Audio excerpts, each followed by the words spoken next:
महाराष्ट्र के चुनाव आज किस पड़ाव पर आकर रुके हुए हैं ये कहना बहुत मुश्किल है, क्योंकि महाविकास आघाड़ी महायुति लोकसभा में जिस तरीके से हम सोच रहे थे उस तरीके के रिजल्ट्स तो निकले नहीं। कई जगह पर एग्जिट पोल भी ठीक तरीके से निकल नहीं पाए, लेकिन लोगों ने अपना पोल जो है वो बहुत ही अलग तरीके से पेश किया था। क्या विधानसभा में भी यही बात होगी?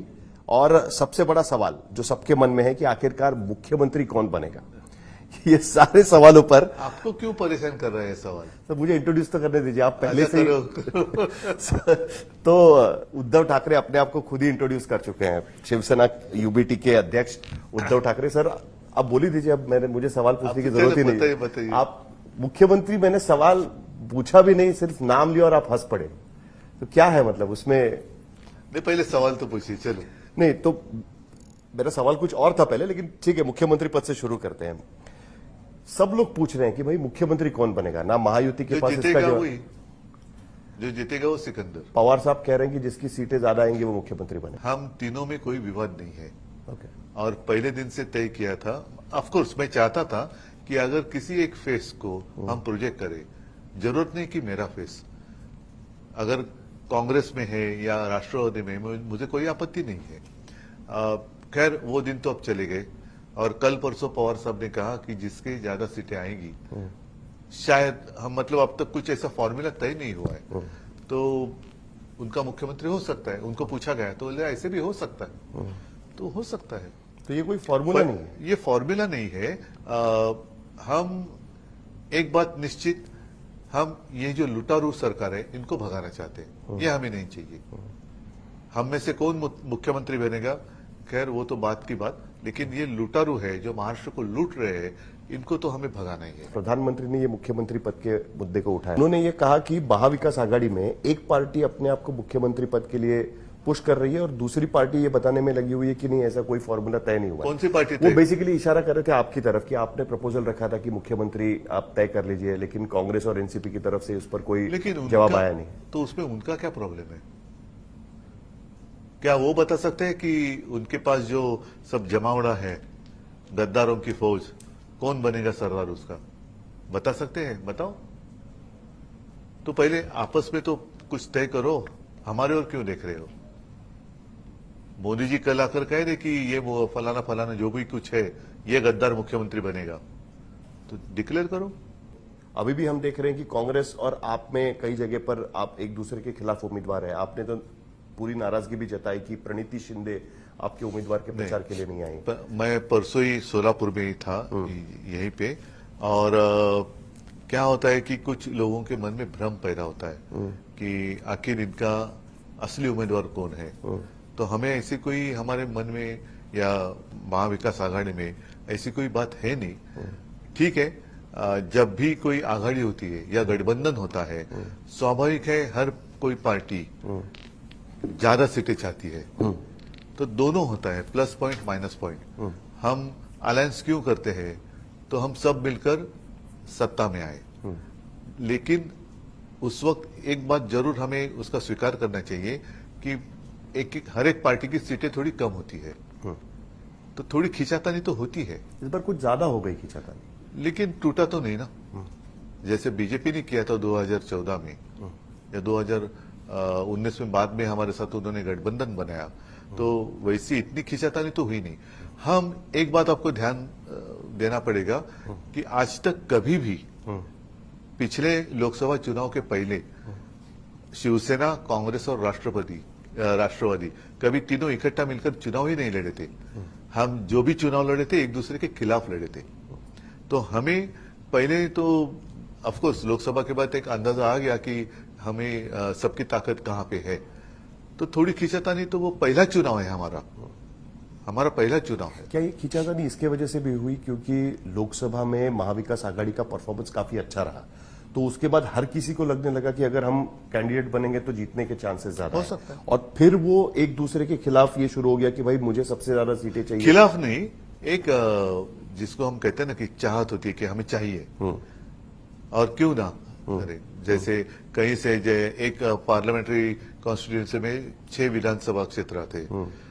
जैसे मैं अभी आज पूरे दिन में था, हमारी बगल की जो कॉन्स्टिट्यूंसी है धाराशिव, तो मुझे लगता है कि वहां सारे विधानसभा क्षेत्र में महाविकास आघाड़ी को बढ़त है। अच्छा, उस्मानाबाद। हाँ, शायद अगर मैं गलती ना कर रहा हूं तो 6 में से 6, तो स्वाभाविक है, हमें भी चाहिए, उनको भी चाहिए, उनको भी चाहिए।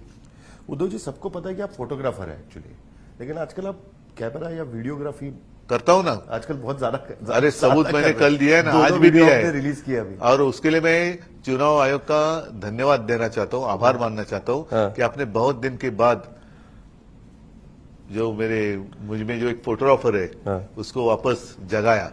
नहीं, लेकिन उस पर गलत क्या है ये? और साथ ही साथ मैंने कुछ सवाल पूछे, और मैं सामना का भी एडिटर हूं, तो जो पत्रकारिता भी मेरी जाग गई।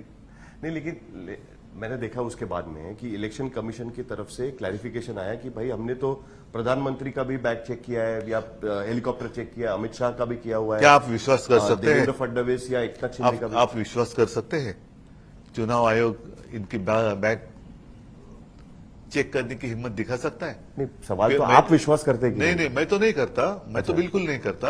और वो इसलिए नहीं करता, कुछ दिन, महीने या साल पहले मैंने जो खबर सुनी थी, ओडिशा में प्रधानमंत्री जी की बैग जिसने चेक की थी उसको सस्पेंड किया गया, लोकसभा चुनाव के वक्त। पता नहीं, शायद उसके अगल बगल में होगा, तो उसको सस्पेंड किया गया।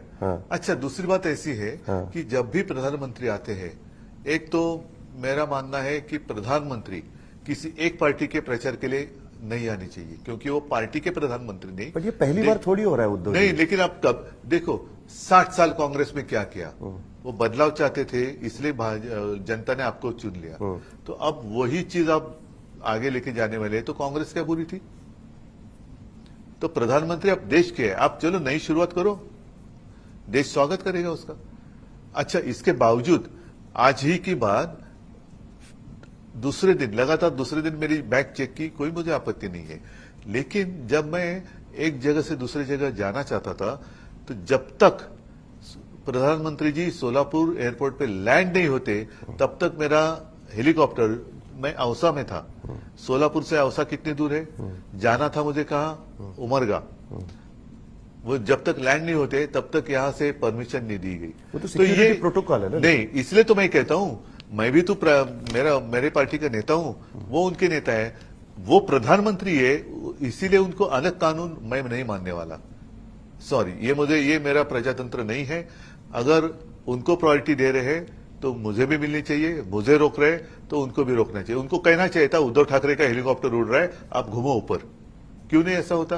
क्या आपको लगता है कि जिस तरीके के वादे किए गए हैं दोनों तरफ से, उनके तरफ से भी आपके तरफ से भी, एक होड़ लगी हुई थी उसमें, क्या इतना सारा बजट फेस करना, उसका भार उठाना, ये किसी भी स्टेट, महाराष्ट्र जैसे स्टेट के लिए पॉसिबल होगा?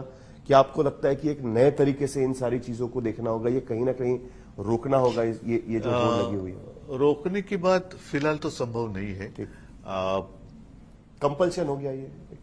नहीं, देखो, ये जो बिना वजह कुछ कॉन्ट्रैक्टर्स को पैसा दे रहे हैं, मुंबई की अगर बात करें तो आपको याद होगा, या शायद सारे लोग भूल भी गए, प्रधानमंत्री जी आए थे कुछ रास्तों का भूमि पूजन करने के लिए, उसमें से एक भी रास्ता शुरू नहीं हुआ है, लेकिन पैसा दिया गया।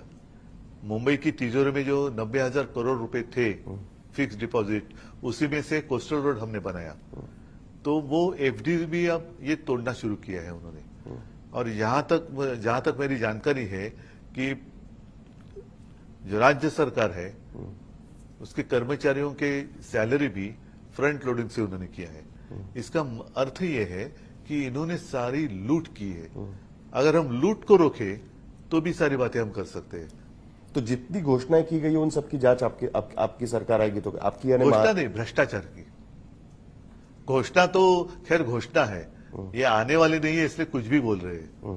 तो जो जितना पैसा खाया है इन्होंने, उसकी तो हम जांच करेंगे। जातिगत जनगणना को लेकर आपकी क्या बात है? क्योंकि ये बड़ा इंटरेस्टिंग है कि शिवसेना की आरक्षण को लेकर जो नीति हुआ करती थी, और आज आप जिस गठबंधन में है वो उनके गारंटीज में जाति जनगणना और 50% की जो लिमिट है उसको बढ़ाने की बात की जा रही है। ये एक पूरा पैराडाइम शिफ्ट नजर आ रहा है शिवसेना की नीति में। देखो, मेरे पिताजी ने जो बात कही थी, बाला साहब जी ने, उनका कहना था कि आरक्षण कहो या कुछ भी सुविधा है, किसको देना चाहिए? मराठी में कहते हैं ना आर्थिक दृष्ट्या मागासलेला